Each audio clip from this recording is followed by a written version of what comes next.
नेपालमा ट्याक्स तिर्ने तरिका अब पहिले जस्तो रहेन, ठूलै परिवर्तन भएको छ। यदि प्यान कार्ड बनाउने सोचमा हुनुहुन्छ वा कर सम्बन्धी केही काम छ भने यो जानकारी त झनै महत्त्वपूर्ण छ।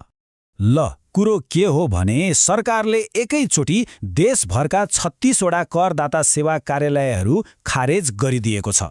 हो 36 वटा भनेपछि पहिले जुन अफिसमा गएर काम गराइन्थ्यो त्यो अफिस अब नहुन सक्छ। अब 36 वटा कार्यालय बन्द भएपछि त सबैको मनमा एउटै प्रश्न आउँछ, प्यान कार्ड बनाउन कहाँ जाने, अरू करको काम कसरी गर्ने? ल आउनुस्, यसैको बारेमा आज हामी विस्तारमा कुरा गरौँ। त्यसो भए सरकारले यस्तो किन गर्यो त? कारण एकदमै सिधा छ।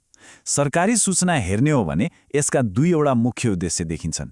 एउटा त प्रशासनिक खर्च कम गर्ने अनि अर्को कर प्रणालीलाई पुरै डिजिटल बनाउने।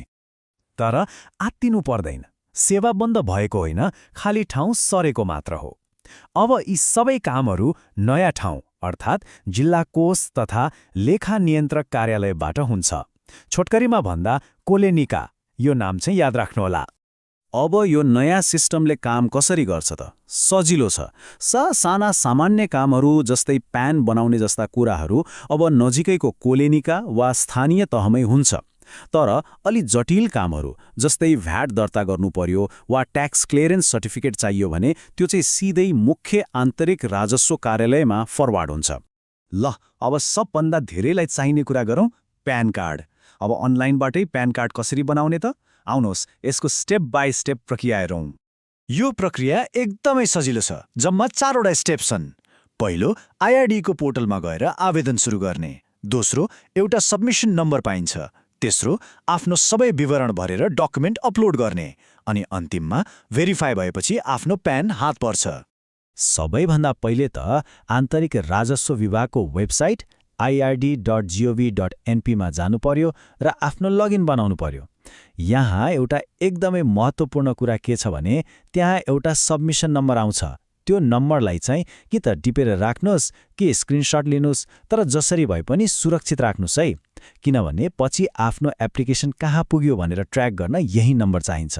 त्यो सबमिसन नम्बर पाएपछि एउटा रजिस्ट्रेसन फारम खुल्छ। त्यसमा आफ्नो सबै व्यक्तिगत जानकारी भर्ने अनि नागरिकता जस्तो कुनै एउटा सरकारी परिचय पत्रको स्क्यान कपी अपलोड गर्ने। सबै विवरण भरेर कागजात बुझाएपछि सम्बन्धित अफिसरले त्यसलाई जाँच्छन्। सबै ठिकठाक भएपछि मोबाइलमा फ्याट्ट एउटा एसएमएस आउँछ।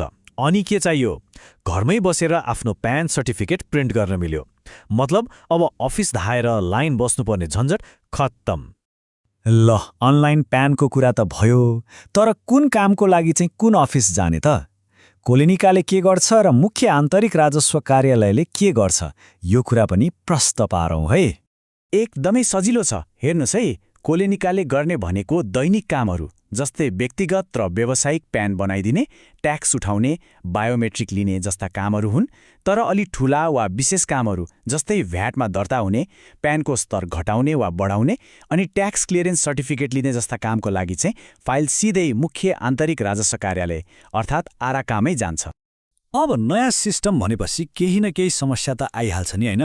केही गडबड भयो, काम अड्क्यो भने के गर्ने त? नआत्तिनुस्, सरकारले त्यसको लागि पनि एउटा राम्रो व्यवस्था गरेको छ। यसको नाम हो द्रुत प्रतिक्रिया टोली अर्थात् क्विक रेस्पोन्स टिम, छोटकरीमा क्युआरटी। यो टिमको काम नै यही हो, नयाँ सिस्टममा केही प्राविधिक समस्या आयो वा कुनै प्रक्रियामा अलमल भयो भने तुरुन्तै समाधान खोज्ने, ताकि करदाताको काम कतै पनि नरोकियोस्। यो क्युआरटी पनि 3 तहमा काम गर्छ। जस्तै जिल्ला लेभलको समस्या छ भने त्यहीँको आन्तरिक राजस्व कार्यालयको टिमले हेर्छ।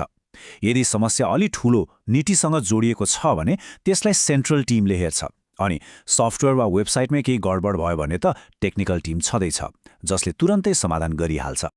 ल यति सबै कुरा त भयो, तर यो सानोतिनो देखिने परिवर्तनले देशलाई नै के फाइदा पुग्छ त?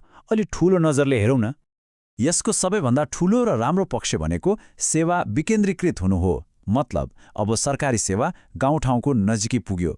सानो कामका लागि पनि ठूलो सहर वा सदरमुकाम धाइराख्नु परेन। यो भनेको नेपाललाई एउटा आधुनिक र डिजिटल सरकार बनाउने बाटोमा एक निकै महत्त्वपूर्ण कदम हो। र आखिरमा यस्तै सुधारहरूले नै सरकारको समृद्ध नेपाल सुखी नेपाली भन्ने नारालाई साकार पार्न मद्दत गर्छ। किनभने जब नागरिकले सजिलै र छिटो छरितो सेवा पाउँछन् तब मात्रै त देश समृद्धिको बाटोमा अघि बढ्छ। र जाँदा जाँदै एउटा प्रश्नमा सोच्न छोडेर जाउँ। कर प्रणालीमा सुरु भएको यो डिजिटल र विकेन्द्रीकृत यात्रा के यो नेपालका अरू सबै सरकारी सेवाहरूको भविष्यको सङ्केत पो हो कि